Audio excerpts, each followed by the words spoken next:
Hello, and welcome to day 24 of Business English 2. At the end of class last time, I gave you some little quiz type exercises to work on. Not for a grade, but just to see what you did with them. And so I want to go over those today and show you what I would do. So we have here a quote from Socrates. It says, "I cannot teach anybody anything. I can only make them think." Now, if you look at this closely, you'll realize that we actually have two sentences. I cannot teach anybody anything. I can only make them think. Both of those have a subject, a verb, and they express a complete thought. So we actually have two sentences there, or two independent clauses, except they are joined only by a comma. So if we have a sentence and we join them together with just a comma, what's that called?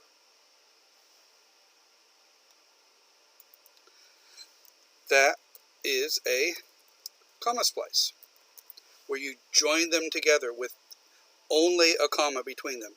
And of course, comma splices are incorrect. They're an incorrect way of joining two sentences together. So how do we fix this? Well,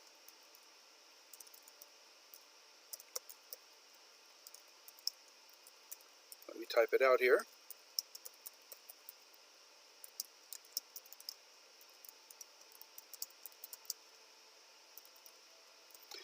Now, some of you did something like, I cannot teach anybody anything, but I can only make them think. Grammatically, that is correct, but notice that this is written as a quote, okay? Quotation marks here. So we don't actually want to change any words. We don't want to add any words or take away any words, because that would actually change the quote. Now, I realize that Socrates may have said this in some other language, but this is still how the quote is written. So I don't want to add any words, so let's not do that, okay? But we do need to correct the punctuation. So I cannot teach anybody anything. I can only make them think. So a simple way to correct this would be to put a period and just make two sentences, okay? Now, that is correct, except, and it's fine, but obviously these two sentences are very closely linked together. They're related to each other. So if we want to sort of keep that relationship a little tighter, a little closer, we could also just use a semicolon. That keeps it together in a single sentence, which is what they tried to do here, except they did it incorrectly. So we could just add a dot here above the comma and form a semicolon and keep it together that way.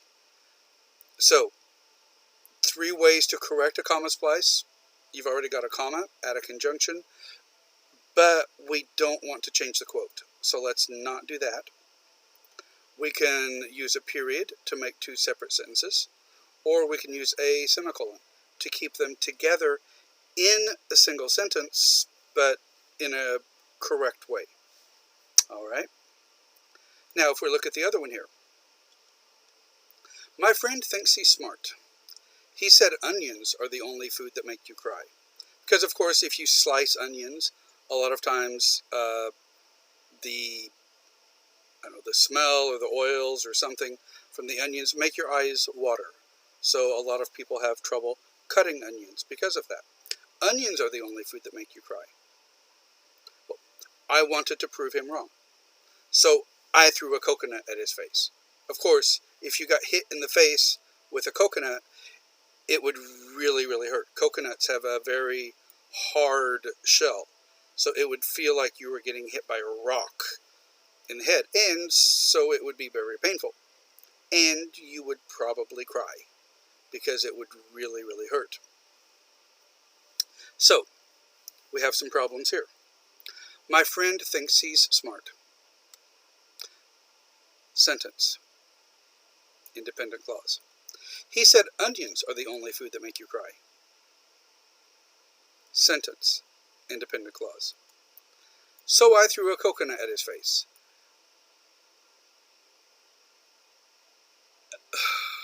Dependent clause. Because we start off with this conjunction. So I threw a coconut at his face. This shows a result. We need the cause before that. Okay? So how do we fix it? Well, let me type it out here, and then we'll look at it.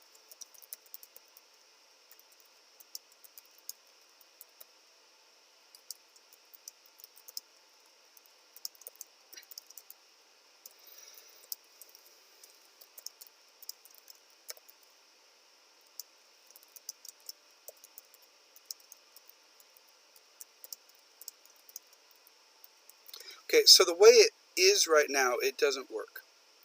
So, my friend thinks he's smart. That's a sentence. So we could put a period there, and then change this to a capital H. My friend thinks he's smart. He said onions are the only food that make you cry. Now, notice Microsoft Word is actually showing me that there's a problem here, because it's got these two, it's putting these two lines under the word so. So it's indicating that there's a grammatical error of some sort, or it thinks there is.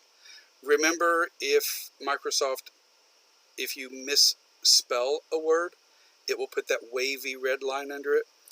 It does that for spelling. For grammar, it puts two blue lines. Okay? So we could just make 3 sentences. My friend thinks he's smart. He said onions are the only food that make you cry. I threw a coconut at his face. Grammatically, it's okay, but it kind of changes the meaning. Because why did you throw a coconut at his face? Or why did I throw a coconut at his face? Well, I threw a coconut at his face to prove him wrong. Okay? But I don't need to add those words here. I could say I threw a coconut at his face to prove him wrong, but I don't want to change what's written here. I don't want to make any major changes to it. Okay? So, my friend thinks he's smart. He said onions are the only food that make you cry. So, to prove him wrong, we could say, comma. He said onions are the only food that make you cry. So, I threw a coconut at his face. So we did that to kind of show him, to prove to him that, oh no, coconuts make you cry too. Okay? So we can do that. That's perfectly fine. But these are all related too. These are all closely related. So remember, for sentences that are closely related, we can use a semicolon to join them together instead of a period. And of course, after a semicolon, we need a lowercase letter. So we could say it like this. My friend thinks he's smart. He said onions are the only food that make you cry, so I threw a coconut at his face. So that actually puts it all together into one sentence, but it's got the correct punctuation. We're using the correct comma conjunction here to join these 2 independent clauses. He said onions are the only food that make you cry. I threw a coconut at his face. Why did you throw a coconut at his face? Because he said onions are the only food that make you cry. So that's why the so works here. It's like the cause and effect. And then the whole thing started because my friend thinks he's smart. I'm going to prove him wrong. Okay? So, but this is related very closely to the rest of the story, so a semicolon works here also. So you could do it 2 ways. You could do it this way, or you could do it this way. Okay? Alright, so I hope you got those right. Or if you didn't, I hope that you understand what I have just done. So, looking at social media sites, I think I mentioned this to you last time. This is all about bacon. So, like on Twitter, you might say, I'm eating bacon. just a short message to say what you're doing. On Facebook, we post things more like, I like bacon. LinkedIn, that's a job search site or a more of a professional networking site where people post their skills and resumes. So they say, I have skills, including eating bacon. So like a job skill. This is where I eat bacon. I think this might be called Foursquare. It's like a map, like a check-in kind of site. On YouTube, people post videos, so watch me eat my bacon.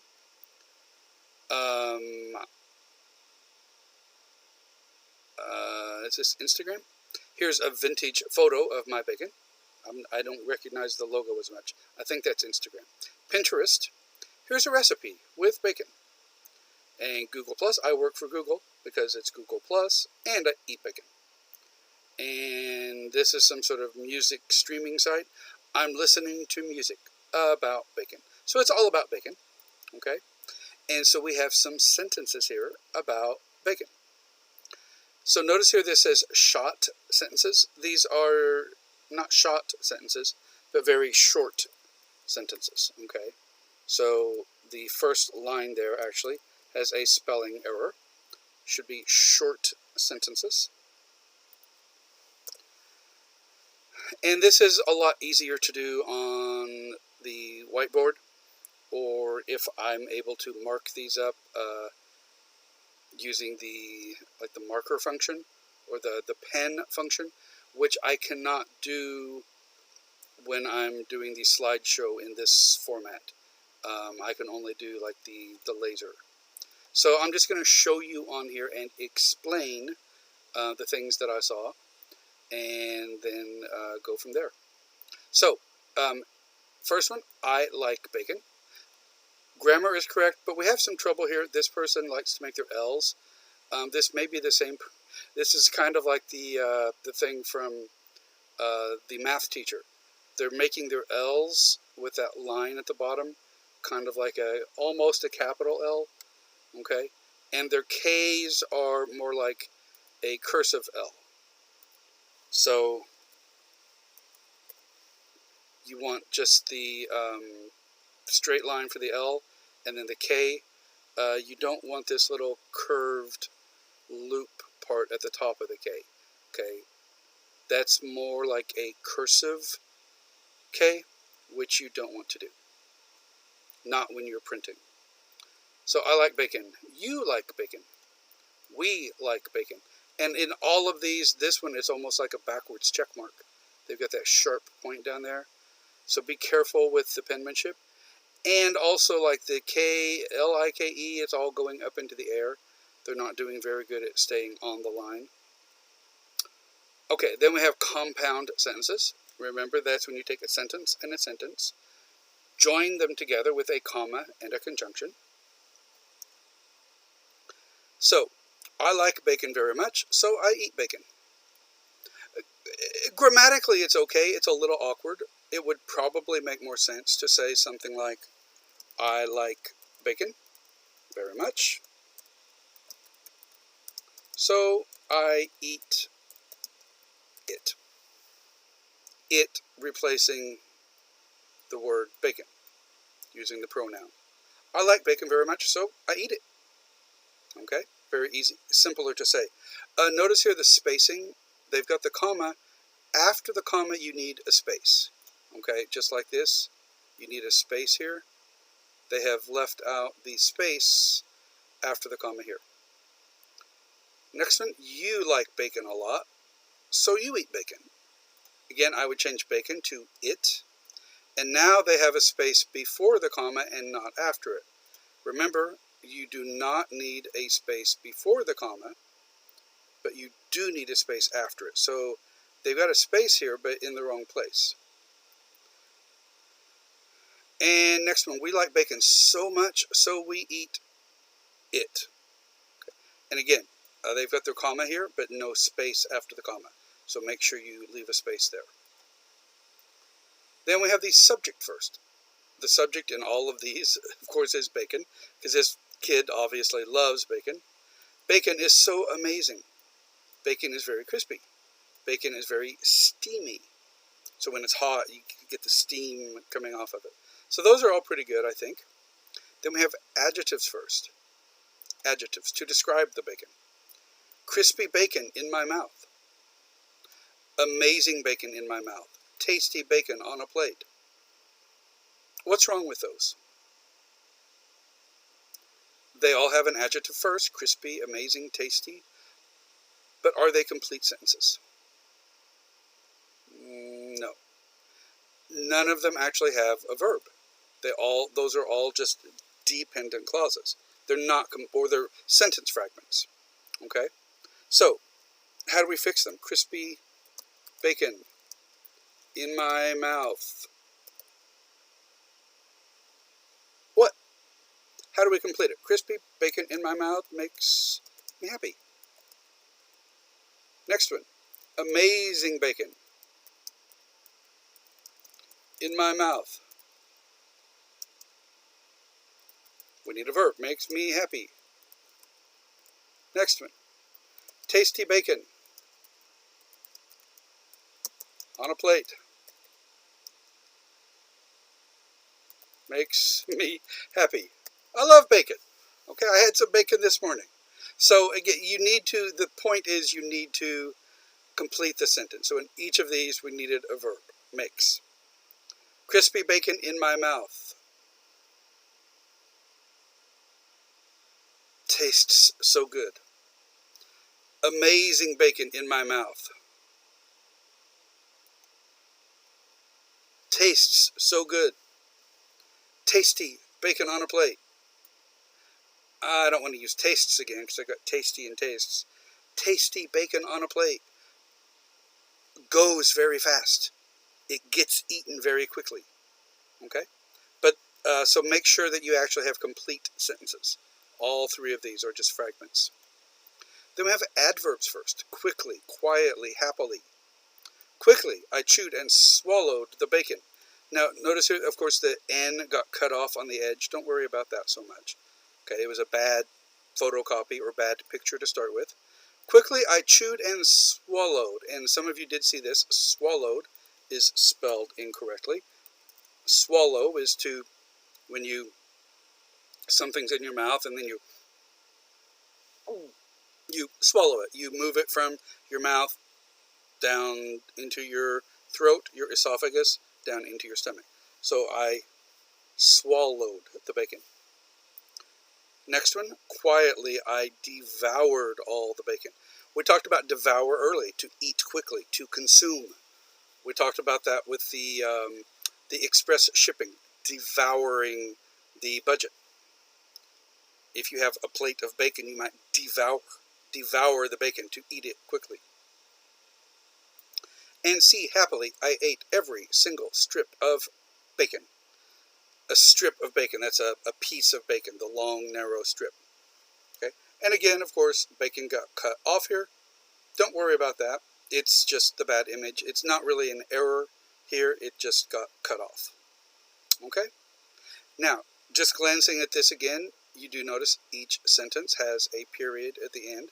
So that's important. Okay, each sentence has that. All of them start with a capital letter, which is also important. So they did a lot of things right, but still several errors. Okay. I hope those make sense to you. Now let us move on. Remember that your journals are due today. Okay. Some of you, about half of you, have already sent those.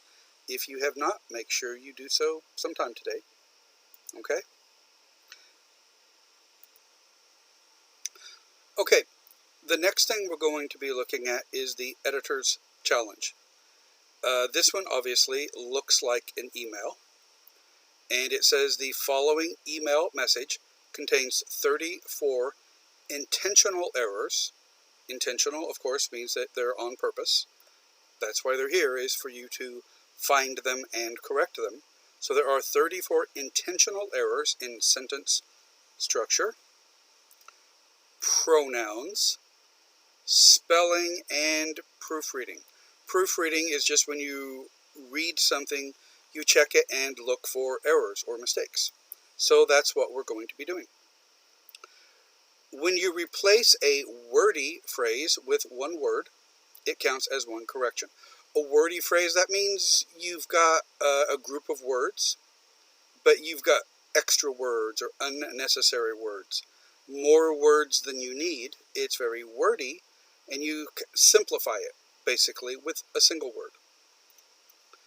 And when you correct a comma splice, which we've been looking at, a run-on sentence, if there are two sentences joined together with nothing between them, or a sentence fragment, a partial sentence, the correction counts as 2 errors. So if you fix a comma splice, that actually counts as 2 mistakes. Okay, so that would be 2 out of the 34. So this is from Lisa M. Slotsky to Moesha Jenkins, and the subject is advice for 2 people sharing one job.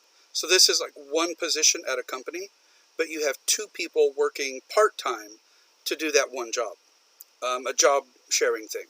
It's a full-time position, but maybe you didn't find somebody suitable who was willing to work that many hours or who wanted to work that many hours, but instead the company has 2 part-time people both working the same job and sharing it. And this is advice, recommendations, suggestions for somebody doing that. Okay?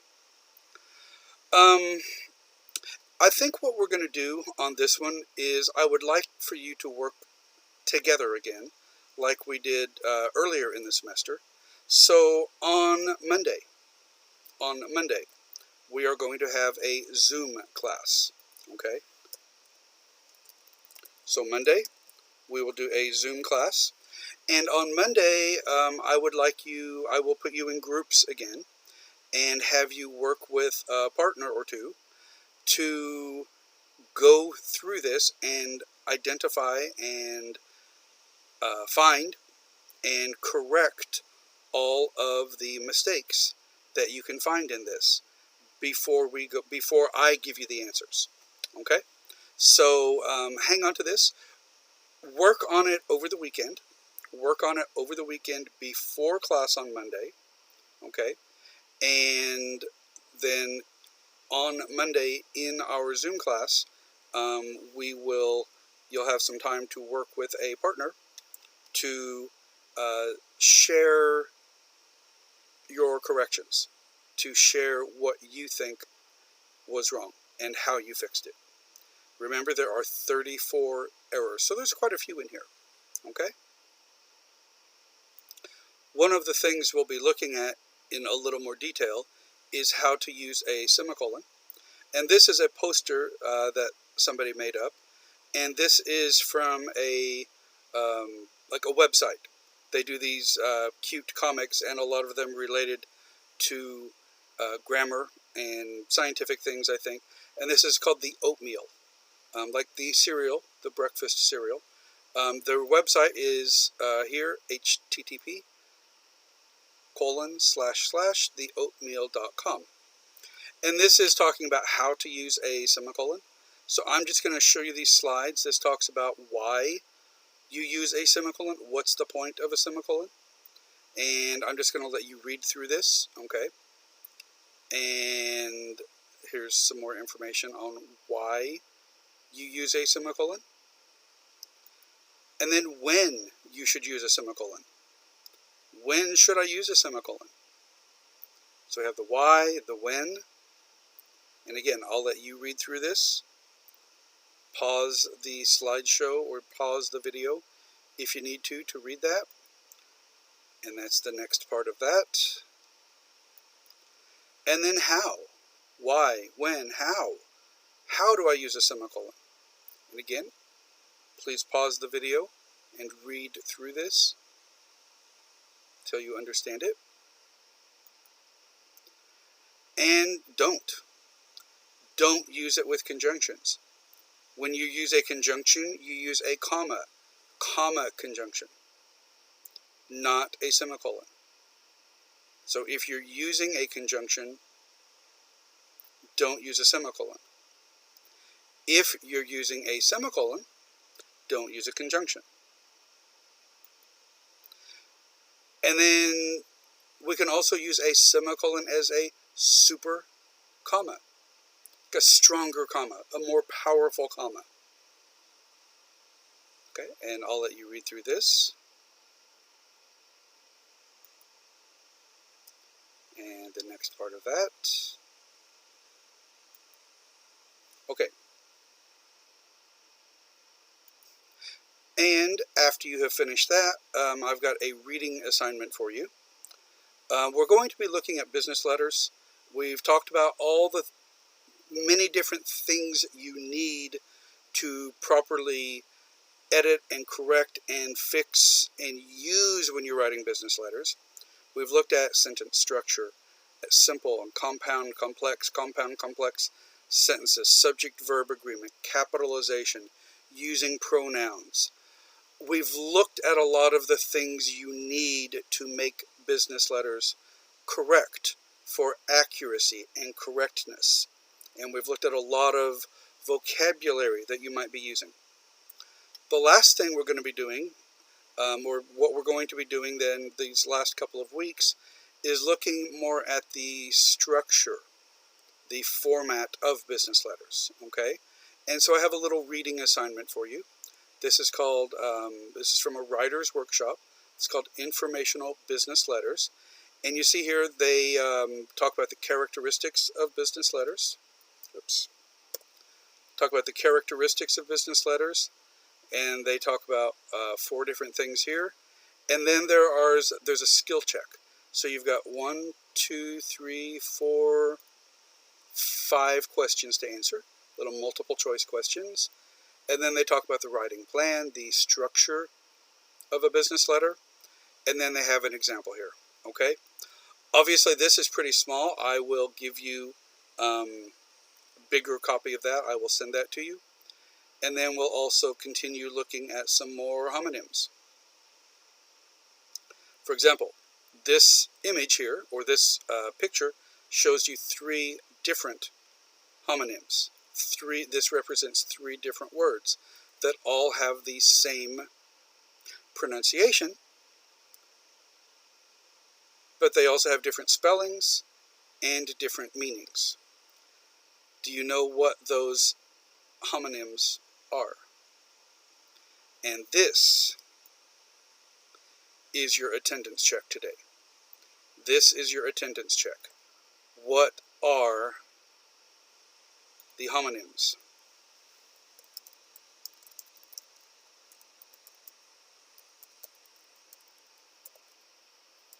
Homonyms in the picture.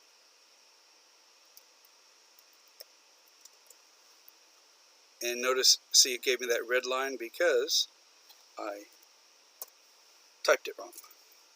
What are the homonyms in this photo? This is your attendance check for today. What are the homonyms represented in this photo? Okay, so you've got some homework to do. You've got the editor's challenge to work on, which I gave you last time, so hopefully you've already, and then you've also got the reading,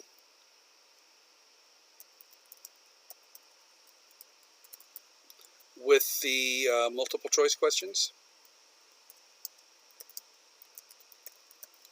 Okay, and then your attendance to check today. What are the homonyms represented in this photo? Okay, all right, guys. Let's keep this a short video for today, and I will stop there, and I will see you on Zoom on Monday. Have a great weekend.